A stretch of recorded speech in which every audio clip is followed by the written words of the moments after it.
Hey everybody, it's MotherGoose27 and welcome back to my channel.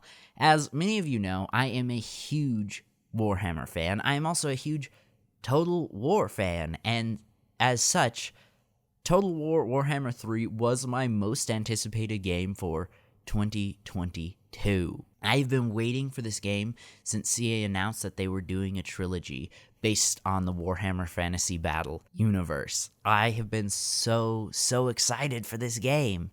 And so, really, that leaves the question, did it live up to my expectations? Was it good? Was it worth the wait? Let's talk about it. Just a couple quick notes, though.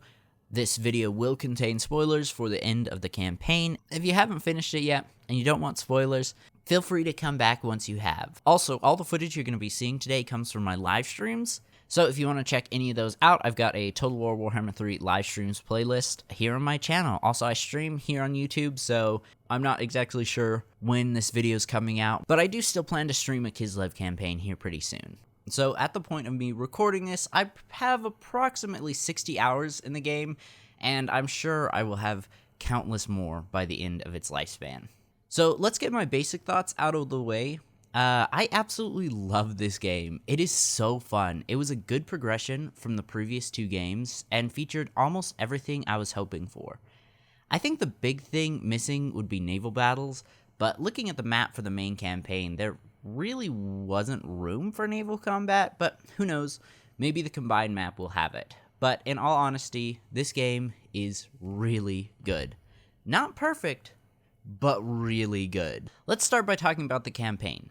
As a quick note, I have not completed every faction's campaign, so I will not be talking about all the factions individually. I know a lot of people are really disappointed because it's extremely objective focused, and you can't really just enjoy the sandbox nature of Total War games without losing the campaign, which is a valid complaint. But let's be honest with ourselves, as soon as the combined map drops, we're all going to be playing that for the sandbox. I mean, it's going to be the ultimate Total War Warhammer experience, and I think CA knows this. So I'm completely okay with this giving us a shorter story-based campaign to start with. I do wish, though, there was an option to play the Total War Warhammer 3 map without the campaign, but I'm sure if CA doesn't give it to us, modders will. I actually really enjoyed the campaign. I thought the story of the prologue and the main campaign were compelling. I desperately wanted to save Urson, and it broke my heart as I finished my Cathay campaign and realized he was dead, and I couldn't bring him back. You son of a gun. Gods of Chaos! The God Bear is dead! Well, that's not right. No. Gather Urson's power, bind it to me. My godhood will be forged here on this throne. Urson fades forever, but his last kindness will not be Oh, forgotten. frick, he actually does die? A vision. This is wild. This is wild. That makes me so sad. That makes me so sad. I thought we would save Urson. Are you kidding me? That sucks. I have heard if you beat it as Kislev, you do get to save the God Bear, so I will probably do that for my next campaign. The prologue was a good introduction to the game and the mechanics, but as someone who has played hundreds of hours across multiple Total War titles, the first hour was a little frustrating as it explained exactly how to play, but I think for new players this is 100% the right place to start. After that first hour or so, I just got to enjoy the prologue and the story, which I really appreciated. The main campaign is really fun, but honestly, I don't know if I'll play it again after unlocking Boris and saving Urson. I loved my Cathay campaign, and while I really enjoyed my Skarbrand campaign, I was already getting tired of the rifts, and it was the same with my Daemons of Chaos campaign. I was playing this one a little more casual, but the rifts just got a little repetitive. Not that they're bad, but I often found myself making progress invading my neighbors, and then I'd have to put that on halt to go deal with the rifts. Or, alternatively, I would forget the rifts were about to open and declare war on another faction just to be put in a really bad situation, as half my armies were now fighting against this new faction, while the other half would have to go deal with the rifts, and I would lose my main army as they went into the Realms of Chaos, leaving my homeland forces stretched way too thin. It definitely was a challenge, one I really enjoyed, but not one I necessarily want to keep playing over and over again. The Realms of Chaos were a really nice addition to the game. Each realm was mechanically different, but also very visually different. I think the one realm I really had trouble with was Nurgle's, as I didn't quite understand exactly what they wanted me to do, but I got it!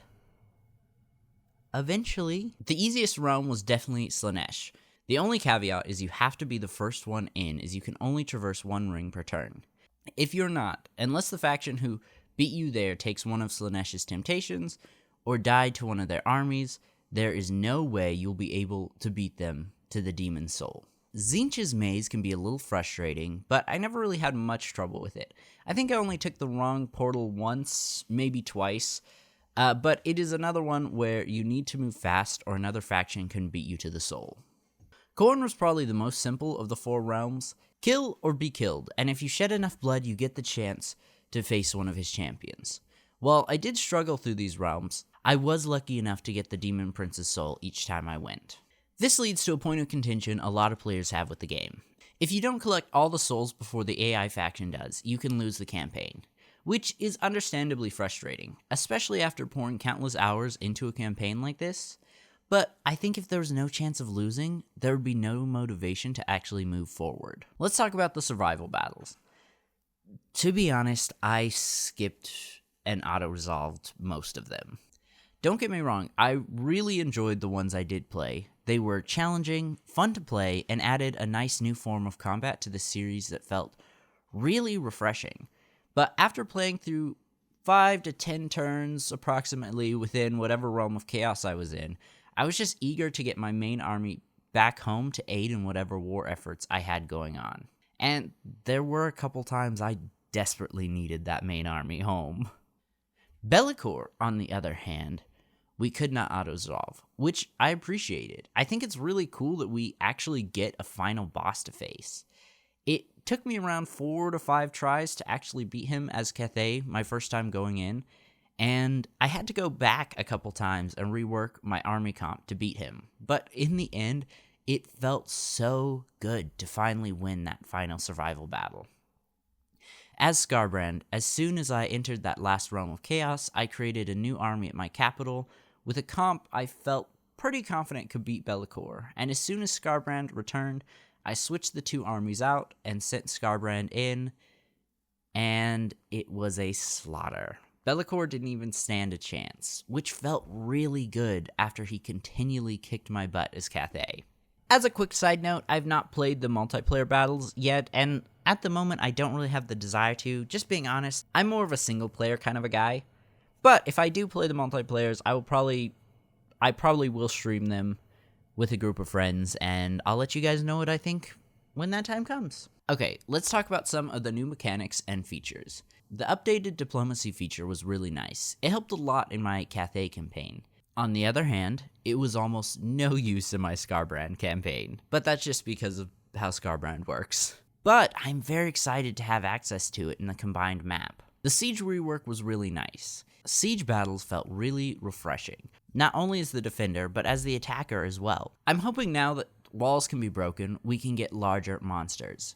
Kolek, I'm looking at you. I know a lot of people didn't like the addition of barriers and towers, but I actually really liked it. Again, it just felt really refreshing. I do, however, still hope we get one more siege rework in the future that will add multiple walls to a city. I think that's the only thing I'm still really hoping for in terms of siege battles. The domination battles were really fun. They were a fantastic addition to the game. I love that we can't see what faction our opponent is choosing until we both lock in. I love that we can spawn in reinforcements, and I absolutely love that the battle isn't determined in the first few minutes. If you're losing, you still have a reasonable chance to come back. I also really appreciate that this feels a lot more like the tabletop game, which I am a huge fan of. I've only played a couple of domination matches, but I really enjoyed the ones I did play, and when I was finally able to win one, it felt so satisfying. Faction time! I'm really happy with the opening roster for this game. Each faction feels unique, not only visually, but the way they play as well. I honestly didn't want Kislev or Monogod factions originally. That was before we got the confirmation that they would be in the game, but I'm so glad that we got them now. Kislev is a lot of fun to play as, and I have loved getting to learn about all their new lore. The Monogod faction was definitely the right direction to go. Each one feels distinct from one another, and there's good room for DLC still. And if you want to play Undivided, you still can, which is fantastic. The Ogre Kingdoms are great. I've yet to use them in campaign, but they are a ton of fun to play against, and I've been testing their roster out against AI, and they are so fun to play as. Cathay has been my most anticipated faction since the series was announced. I was a strong believer that they would be in the game, and I'm so happy we actually got them. Plus, at the moment, they are a very defensive faction, which is my ideal play strategy. So I've really enjoyed that as well. As I said, each faction feels really unique, and I'm really happy with this opening roster. But they all definitely need some DLC to round out their rosters, and I'm really excited for when that comes. We've talked about the good, let's talk about the bad. This game launched pretty buggy, and my game crashed maybe 5 or 6 times while I was playing, which was pretty frustrating, especially when I was in the middle of a battle and would have to start it over. The game also froze multiple times, which wasn't a big issue, but still something we need fixed. The auto-resolve needs a rework. I found that it was rarely accurate to the actual results of a battle if I chose to fight it, which was especially frustrating as Skarbrand. As many battles as you have to fight, I had to manually fight a lot more battles than I would have liked, just so I wouldn't lose my whole army over 2 to 3 battles. I literally had to restart my Skarbrand campaign because I kept auto-resolving my battles, and I just lost unit after unit after unit, and then I had nothing to keep me going, and this was by like round 6. Now, this next issue I only ran into once, but I was in a massive 3v3 battle against Kislev, and my last army of reinforcements didn't come in at the same time. And that second half that glitched out, it took a while for them to enter the battle, and they were everything I needed to deal with Kislev's range. My Furies, my Chaos Warhounds, and by the time they actually did spawn in, I'd almost already lost the battle. Again, I only ran into this issue once, but it was massively disappointing during the actual battle. The graphics are nowhere near as good as I was expecting. It was advertised to run similarly to Total War Warhammer 2, and at least for me, that was not the case. I was able to get it running around what I had Total War Warhammer 2 at, but I had to drop my resolution from 1080 to 720, which wasn't a big hit, but still disappointing. The last issue I really want to talk about is unit responsiveness. There were a lot of times I gave a unit a command and they just did not listen, which can be extremely detrimental in battle. There was one minor settlement battle I played. It should have been an easy victory, but when I told my units to actually enter the city, only about 1/4 of them did, and it took me several attempts to move my troops into the city before they actually did. Which, I was attacking from multiple sides, so I didn't catch it as soon as I would have liked, and I lost a lot of troops for no reason. Today, as I'm writing and recording this script, they did release a patch. It's about 500 megabytes. I'm downloading it right now, but I have yet to try it, so hopefully a lot of these issues have been fixed. So, that all being said, can I recommend this game? If you're new to the Total War franchise, this is a great place to start. Just because the Prologue campaign makes it really easy to get into the game and learn the mechanics. If you're a longtime fan who's still on the fence, you may want to wait to buy it until the combined map comes out, as it will have that same sandbox nature that we all love. I would also say, whether you're a new fan or a longtime fan, if you don't have it yet and you can wait to play it, you may want to play until they release a couple patches. The bugs really aren't that bad, especially compared to other games. Cyberpunk 2077! But still, there are just a couple things left they need to work out.